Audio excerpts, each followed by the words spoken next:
So behind us we have our emergency vehicle hybrid beacon.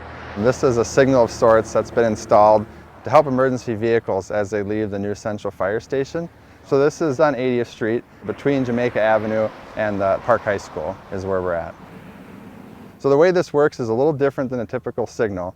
This is actually dark when it's not in operation, and when a vehicle pulls out, an emergency vehicle, and they turn on their lights and sirens, that will activate the signal. So what cars will see is first the flashing yellow to warn them that the signal is operating, and then it'll be a solid yellow to stop. So similar to a regular signal, you'll stop on the solid yellow.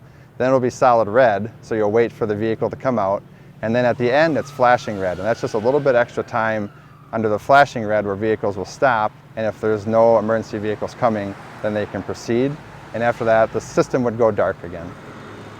And with the new fire station, it's a good opportunity to introduce a new system like this, and it really has to do with that traffic. A lot of cars on this road, and with 4 lanes, it can be confusing if some vehicles stop. You're blocking a view of a vehicle pulling out, so it really is a better way to safely stop all the vehicles as emergency vehicles leave. I hope this video helps residents see how this new type of system operates and help get accustomed to it.